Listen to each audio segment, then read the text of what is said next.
Assalamualaikum warahmatullahi wabarakatuh. Hari ini kita akan membahas mengenai penerapan fungsi manajemen bisnis pada aspek pemasaran. Jadi minggu kemarin kita sudah masuk ke aspek produksi. Hari ini kita masuk ke dalam aspek pemasaran. Nah, di sini kita ingin mengetahui bagaimana penerapan fungsi manajemennya terhadap aspek pemasaran. Jadi sama seperti minggu kemarin, di mana fungsi manajemen bisnisnya ada perencanaan, pengorganisasian, pengarahan, pengawasan. Nah, tetapi ini yang kita bahas terhadap aspek pemasaran. Jadi kita membahas tentang intinya manajemen terhadap si pemasaran atau pengaturan dari suatu proses pemasaran yang terjadi. Pertama-tama kita ketahui dulu apa itu pemasaran. Jadi menurut The American Marketing Association itu pemasaran adalah salah satu fungsi organisasi dalam sebuah proses untuk menciptakan, mengkomunikasikan, dan menyampaikan nilai kepada konsumen. Nah, ini kata kuncinya adalah nilai kepada konsumen serta untuk mengelola hubungan dengan konsumen dalam upaya memperoleh keuntungan bagi organisasi dan stakeholder. Jadi kita di sini yang diuntungkan tidak hanya pada organisasi atau perusahaan, tetapi juga terhadap pengguna. Jadi yang kita harapkan dari suatu proses pemasaran itu adalah menguntungkan bagi kedua-duanya.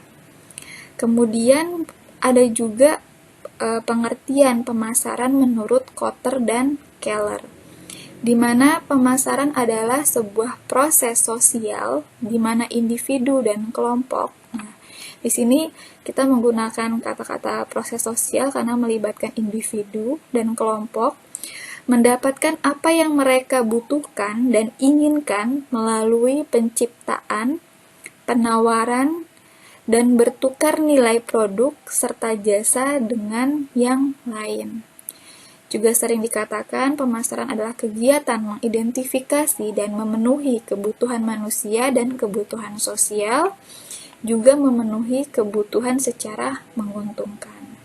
Nah, ini adalah definisi-definisi dari pemasaran. Sebelum kita melanjutkan ke slide berikutnya, di sini saya ingin kalian memposisikan diri kalian sebagai seorang pemasar, bukan sebagai seorang konsumen. Tetapi memang seorang pemasar yang sukses adalah seorang pemasar yang paham dengan konsumennya. Apa yang diinginkan konsumen dan apa yang dibutuhkan oleh konsumen. Oleh sebab itu, konsumen dan pemasar tidak bisa dipisahkan, tetapi di sini Anda dalam pembelajaran aspek pemasaran harus bisa memposisikan bahwa Anda adalah seorang pemasar. Nah, kita lanjut. Jika Anda seorang pemasar, berarti Anda harus tahu peranan dan tujuan dari pemasaran. Peranan pemasaran saat ini tidak hanya menyampaikan produk atau jasa hingga ke tangan konsumen, tetapi juga bagaimana produk atau jasa tersebut dapat memberikan kepuasan kepada pelanggan secara berkelanjutan. Jadi nggak hanya dia sekali beli barang, setelah itu tidak menggunakannya lagi, atau tidak membeli lagi. Nah, kita pengen dia pelanggan itu secara berkelanjutan membeli produk kita, sehingga keuntungan perusahaan dapat diperoleh dengan terjadinya pembelian yang berulang. Tujuan dari pemasaran adalah menarik pelanggan baru dengan menciptakan suatu produk yang sesuai dengan keinginan konsumen, menjanjikan nilai yang superior. Jadi di sini dengan nilai superior Mereka puas dengan kualitas dan manfaat produk yang kita berikan, menetapkan harga menarik, mendistribusikan produk dengan mudah, mempromosikan secara efektif, serta mempertahankan pelanggan yang sudah ada dengan tetap memegang prinsip kepuasan pelanggan. Nah, ini adalah peranan dan tujuan dari pemasaran. Kemudian apa yang dipasarkan? Nah, kita perlu tahu dulu apa sih yang dipasarkan. Nah, yang dipasarkan itu sangat banyak. Jangan kita hanya berpikir bahwa yang dipasarkan itu hanya produk berwujud. Tetapi ada beberapa poin atau elemen yang bisa kita pasarkan.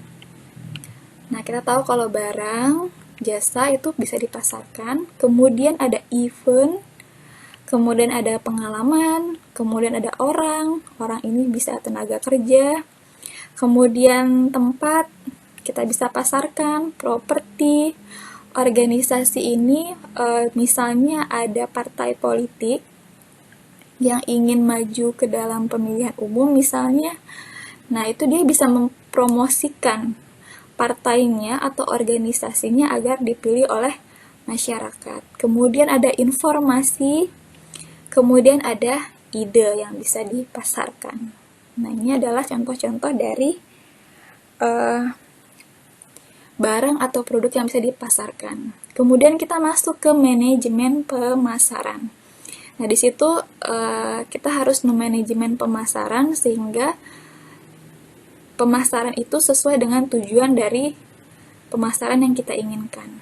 Di mana definisi dari manajemen pemasaran adalah serangkaian proses analisis, perencanaan, pelaksanaan, serta pengawasan dan pengendalian ketika kegiatan pertukaran produk atau jasa antar pelaku bisnis dalam mencapai target perusahaan secara efektif dan efisien. Nah, di sini apa sih pentingnya dari manajemen bisnis tersebut?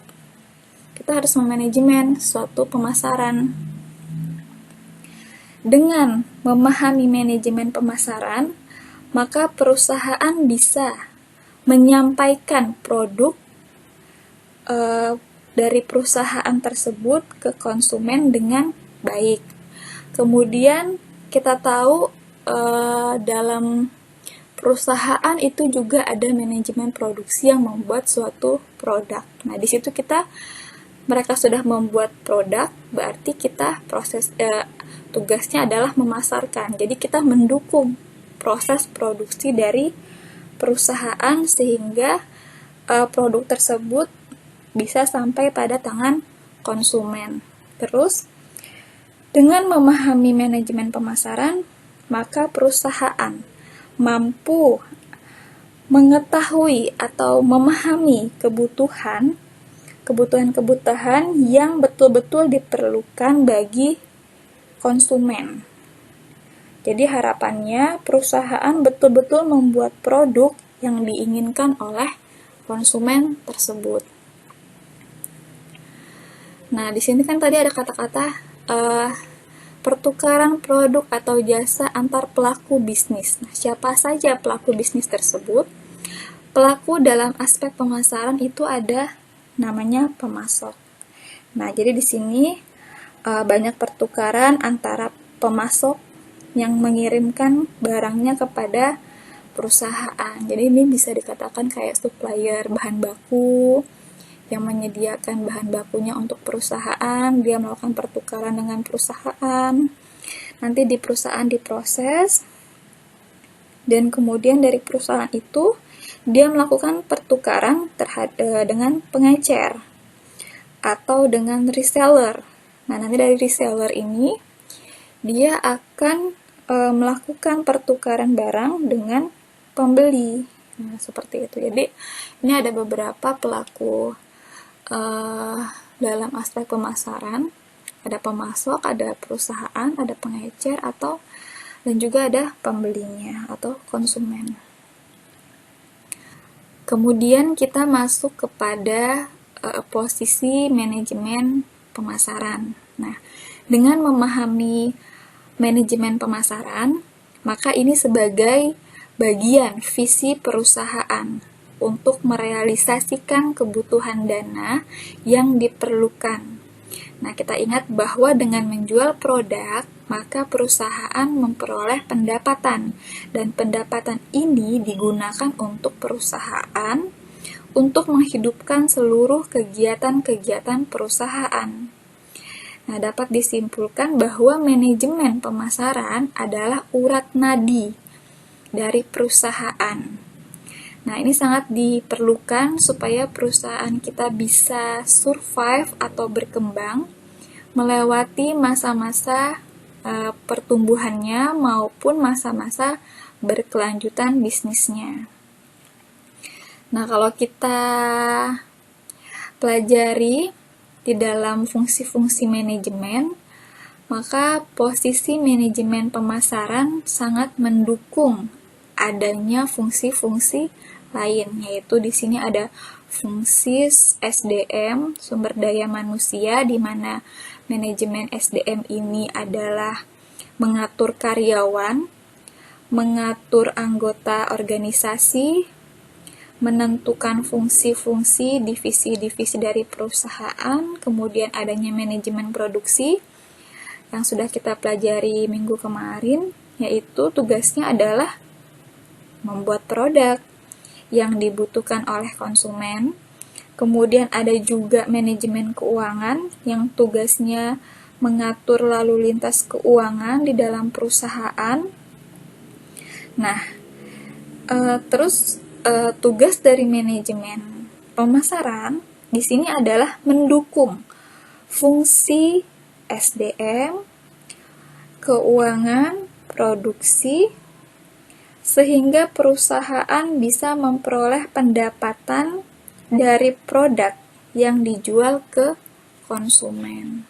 Nah, seperti itu posisi manajemen pemasaran. Selanjutnya kita masuk ke kegiatan manajemen pemasaran. Di sini saya ambil 7 kegiatan utama dalam manajemen pemasaran. Yang pertama itu ada analisis pemasaran atau analisis pasar. Nah, di sini seorang pemasar itu mampu mengkarakteristik jenis konsumen yang akan dituju. Dengan mengenalnya, maka seorang pemasar akan fokus pada target yang dituju gitu. Jadi kita harus menganalisis dulu. Kemudian melakukan riset pasar. Jadi semua data informasi itu harus berdasarkan data yang diperoleh dari lapangan. Jadi kita riset dari yang disukai konsumen hingga bagaimana misalnya produk itu ternyata tidak sampai pada tangan konsumen, itu kenapa, seperti itu. Kita harus semua menjalankan by riset ya. Kemudian adanya pengembangan produk. Nah, kegiatan selanjutnya adalah pengembangan produk. Ingat bahwa setiap bisnis harus berkembang. Nah, jadi dalam arti kata berkembang ini harus terus berinovasi. Jadi seorang pemasar tentu mampu memberikan masukan pada perusahaan tentang produk apa yang bisa dikembangkan gitu, atau mengembangkan produk yang sudah ada juga. Kemudian kegiatan promosi. Nah, ini sangat penting ya untuk melakukan promosi dan komunikasi produk. Tanpa adanya promosi, itu produk yang ada kurang dikenal oleh masyarakat. Jadi kalau kita sudah membuat produk tapi kita tidak mempromosikannya, orang lain tidak tahu produk kita dan dia tidak akan membeli. Jadi kita harus melakukan promosi, kegiatan promosi terhadap produk kita. Kemudian kita juga harus melakukan kegiatan distribusi. Nah, produk harus sampai pada konsumen yang dituju. Jadi kalau misalnya suatu daerah dia tidak memakai produk kita, ya wajar, berarti distribusinya tidak sampai ke daerah mereka. Jadi distribusi juga sangat penting dalam manajemen pemasaran. Kemudian adanya pelayanan. Seorang pemasar mampu merancang layanan yang prima. Jadi produk yang ada harus di-create sehingga sampai di konsumen dengan pelayanan yang unggul. Jadi konsumen juga pasti ingin mendapatkan pelayanan yang baik, yang prima, yang unggul, seperti itu. Kemudian harga. Nah, jadi seorang pemasar ini harus mampu menentukan harga bersaing. Saat ini harga menjadi prioritas bersaing. Jadi seorang pemasar itu harus tahu harga yang mampu diterima oleh konsumen yang ditujunya. Jadi ini ada 7 kegiatan manajemen pemasaran. Ini ada 7 kegiatan utama ya dalam kegiatan manajemen pemasaran.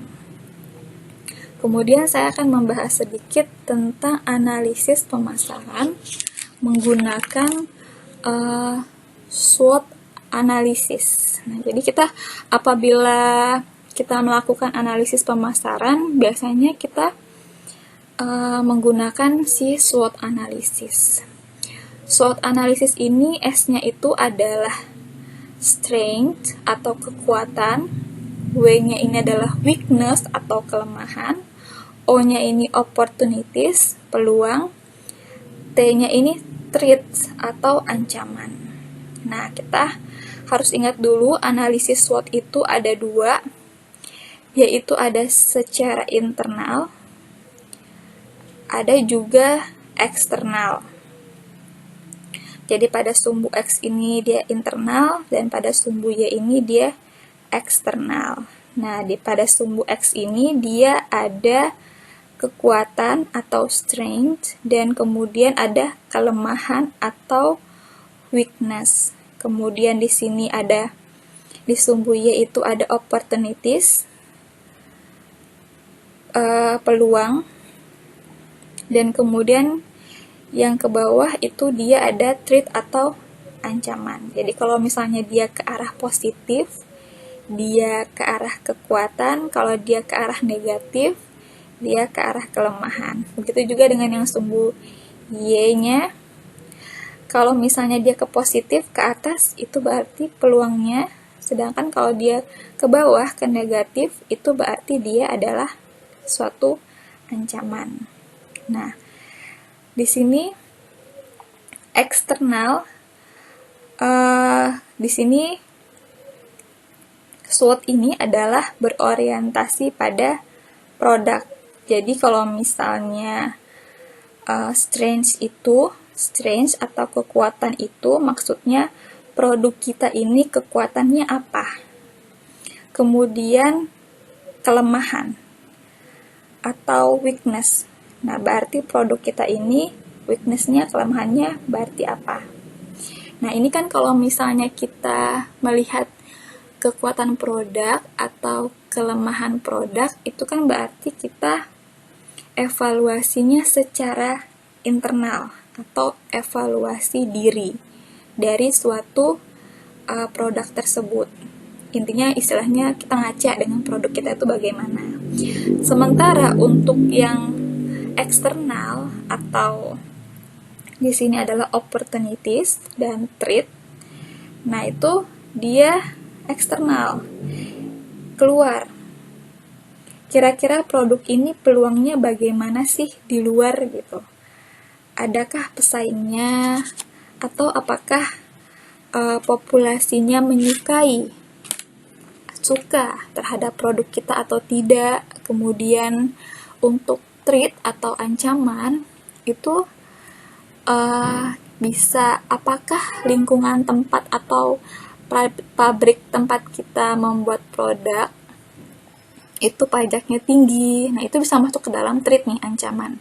Atau apakah di daerah tersebut itu banyak premannya. Nah, itu juga bisa termasuk ke dalam threat atau ancaman.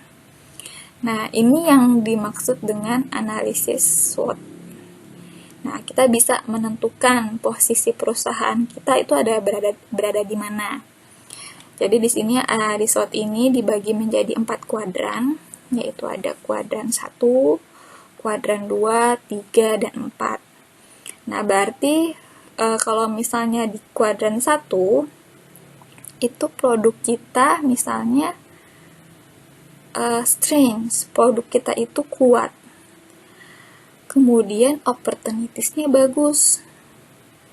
Nah, jadi strategi apa nih saat produk kita itu kuat dan peluangnya bagus? Nah, strategi yang kita gunakan itu adalah strategi agresif ini. Strategi agresif yaitu dimana kita menyerang, bikin produk sebanyak-banyaknya, sehingga nanti kita bisa mendapatkan keuntungan yang banyak juga.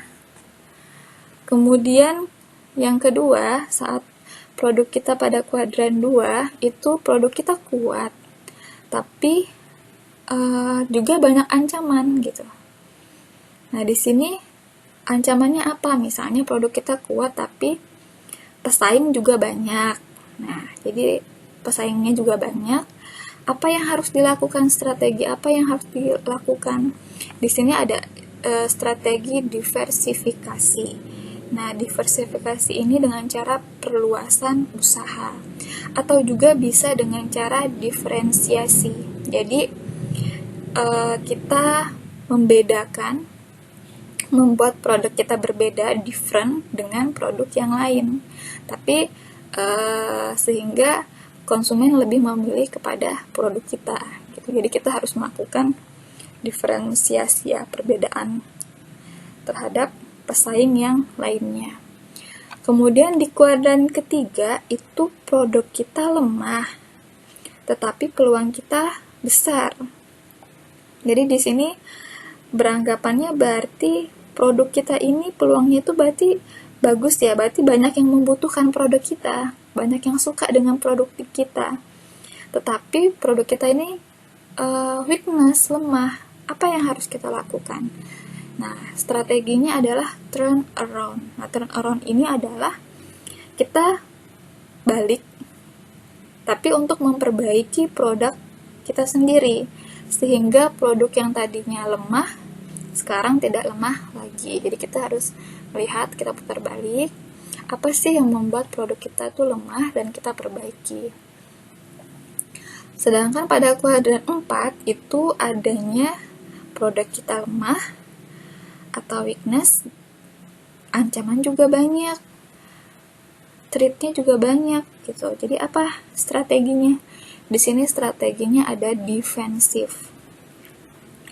Defensif di sini adalah bertahan. Nah, jadi daripada dia memecat karyawan, ya udah dia bertahan seperti itu saja. Nah, ini adalah analisis pemasaran secara SWOT ya. Nah, bagaimana kita tahu perusahaan kita ada pada kuadran berapa? Nah, di situ kita bisa melakukan kuesioner kepada konsumen. Kemudian ada tambahan sedikit, yaitu digital marketing, di mana digital marketing itu adalah suatu kegiatan pemasaran atau promosi sebuah brand atau produk menggunakan media digital atau internet. Nah, tujuannya adalah digital marketing adalah untuk menarik konsumen dan calon konsumen secara cepat. Jadi di sekarang udah eranya industri 4.0. Jadi semuanya serba menggunakan internet ya. Nah, ini adalah salah satu teknologi pemasaran, yaitu menggunakan digital marketing. Nah, di sini teknologi pemasaran itu dia terus berkembang. Jadi dia sudah naik dari konteks pemasarannya bukan lagi lokal, tapi sudah masuk global pemasaran sekarang. Kemudian adanya perkembangan teknologi internet, kemudian adanya perluasan jejaring pasar terintegrasi. Jadi sebelumnya bersifat regional, sekarang sudah terintegrasi menjadi global. Kemudian adanya perkembangan e-commerce dan marketplace. Nah, ini juga adalah teknologi pemasaran yang berkembang sekarang. Jadi intinya dengan teknologi pemasaran digital ini membuat peningkatan dalam sistem pemasaran pada saat ini. Nah, di sini saya ingin memberikan tugas kepada rekan-rekan mahasiswa di mana saya ingin kalian mengidentifikasi yaitu penerapan atau implementasi yang dilakukan pada suatu produk dari aspek kegiatan pemasaran utama. Nah, tadi kan ada 7 aspek kegiatan pemasaran. Nah, di sini ada analisis, ada riset, ada pengembang. Nah, kalian pilih salah satu produk saja, di mana nanti kalian analisis, kalian riset, bagaimana si produk itu bisa survive atau berkembang dari dulu sampai sekarang, bagaimana inovasi yang mereka lakukan, bagaimana cara mereka mempromosikannya, bagaimana cara mereka mendistribusikannya, bagaimana pelayanan mereka, dan bagaimana harga mereka. Nah, bisa kompetitif, dan mereka bisa bertahan sampai sekarang. Misalnya kalau produknya teh botol, dari dulu sampai sekarang teh botol kan masih bertahan. Nah, apa keunggulan mereka sehingga bagaimana cara mereka memasarkan sehingga mereka bisa bertahan sampai sekarang? Satu produk yang bisa survive atau berkembang, bertahan dan berkembang, satu produk yang tidak bisa berkembang. Nah, dilihat dari aspek pemasarannya ya. Nanti di situ kalian analisis, kalian identifikasi. Brand ini bisa terus berkembang itu karena dia melakukan inovasi ini. Cara promosinya adalah seperti ini. Jadi nanti kalian bisa membedakan antara produk yang bisa bertahan di dunia industri pemasaran, di dunia industri, dan mana produk yang tidak bisa bertahan gitu dari aspek pemasarannya. Kurang lebih nanti ada satu produk yang berhasil dan satu produk yang tidak bisa survive sampai sekarang. Jadi nanti kalian buat 2 contoh produk ya. Dilihat bisa dari profil perusahaannya terlebih dahulu, kemudian produknya apa, sehingga dia bisa berkembang sampai sekarang. Apakah memang itu produk yang sangat dibutuhkan oleh masyarakat? Jadi misalnya tanpa itu dia tidak bisa melakukan aktivitasnya, nah seperti itu. Hanya brandnya adalah pasta gigi. Setiap orang menggunakan pasta gigi, tapi kan pasta gigi yang seperti apa yang bisa bertahan sampai saat ini. Nah, mungkin itu dari saya. Saya ucapkan terima kasih. Wassalamualaikum warahmatullahi wabarakatuh.